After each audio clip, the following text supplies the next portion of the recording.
Favoriser l'emploi à toutes les composantes de notre société est devenu la grande question de ces dernières années. Certaines entreprises s'engagent dans des chartes, d'autres prennent des initiatives, toutes y réfléchissent, toutes savent qu'il est temps de briser le plafond de verre. Où en serons-nous dans 10 ans ? La question sera-t-elle totalement dépassée ou encore d'une urgente actualité ? Nous vous invitons à écouter Philippe Pierre et Evald Moutabazi, tous les deux sociologues et experts sur les questions de management interculturel, réfléchir ensemble et imaginer à quoi ressemblera la diversité dans 10 ans. De quoi on parle quand on parle de diversité ? On parle d'accès, en fait, par exemple, pour les femmes à des positions dans des comités de direction. Comment, en ayant un équilibre entre la vie personnelle, la vie professionnelle, sa famille, on arrive à vivre une carrière comme les autres, et en l'occurrence, les autres, c'est les hommes.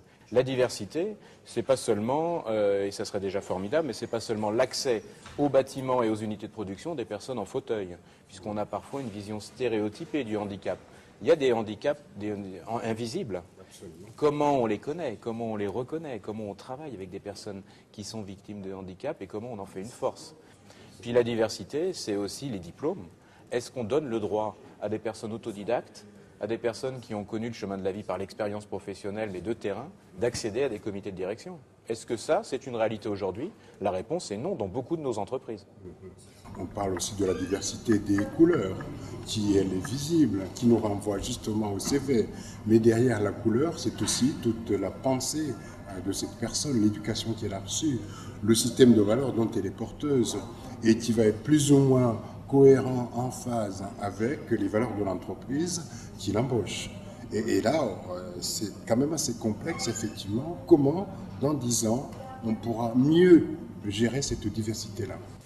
Et tout se complique aujourd'hui dans les entreprises. D'une certaine manière, nous sommes face à de biens étranges étrangers. Absolument. Tout se complique parce qu'on peut croiser dans les couloirs de notre entreprise quelqu'un que l'on croit asiatique, mais qui en réalité n'a jamais vécu en Asie. Un petit Africain qui naît à Paris, un petit Sénégalais qui naît à Paris, qui est éduqué à Paris, il va bien avoir une façon de fonctionner, de se comporter plutôt française. Il a été éduqué dans le modèle français, mais il n'en demeure pas moins sénégalais. Et il ne pourra pas accrocher au porte-manteau la couleur de sa peau.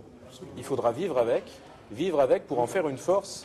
Donc passer par de la discrimination, mais aller au-delà, défendre son identité pour mieux partager avec les autres, ça veut dire certainement, Evald, d'abord se connaître. Absolument, ça veut dire se connaître, capable de nous révéler aussi sa culture aux autres, parce que là, c'est quand même le problème. Souvent, les autres ont peur de nous parce qu'ils ne nous connaissent pas.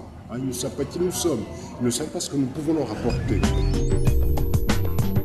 Quel danger aussi par rapport à la diversité que de faire une société de victimes. D'une certaine manière, il n'y aurait plus dans l'entreprise que des sujets de discrimination. Et d'une certaine manière, il faudrait être dans une logique réparatrice où, parce qu'il y a des personnes discriminées, il faut leur offrir une réparation. Ça, c'est le danger. C'est surtout pas ce que nous voulons faire, de victimiser, de découper la société en sujets non plus porteurs d'un projet, mais d'une certaine manière, stigmatisés. Les résistances identitaires peuvent coûter très cher à une entreprise ou à un pays si elle se permet de les ignorer, comme on pouvait le faire il y a 100 ans. Nous sommes en fait les héritiers d'une tradition républicaine, tradition universelle, universaliste, ou parfois, avec les effets peut-être nocifs de la colonisation, d'une certaine conception de la rencontre avec les autres, on est allé jusqu'à assimiler, c'est-à-dire peut-être oublier les différences, tenter en tout cas d'avoir un modèle uniforme. Et j'y vois, moi, un vrai danger en entreprise. Que quand on cherche à assimiler, à faire disparaître les différences, évidemment, on renforce les résistances. L'histoire est pleine de toute une série d'exemples, que ce soit les pays qui ont été colonisés ou dans les grandes multinationales qui ont essayé de mettre en place en l'imposant une seule culture fabriquée au siège. On connaît toutes ces limites-là. D'autant plus quand l'entreprise va prendre en compte non plus l'individu, mais l'appartenance de l'individu à une communauté. C'est-à-dire que quand on commence à regarder son personnel comme membre d'une communauté, moi j'y vois, et tu y vois aussi certainement un grand risque, on rentre finalement dans du découpage de sa population. On ne va plus traiter de la reconnaissance, on va traiter du vivre ensemble côte à côte. Et là, il y a un risque finalement d'éparpillement, de morcellement. On va traiter des communautés, on ne va plus traiter des individus avec leurs motivations, leurs projets. Et d'une certaine manière, on va donner des droits sans attendre une véritable prise de conscience, sans attendre le temps du devoir. Et il y a aussi des devoirs en entreprise. Gérer les différences, c'est faire prendre conscience des droits et des devoirs.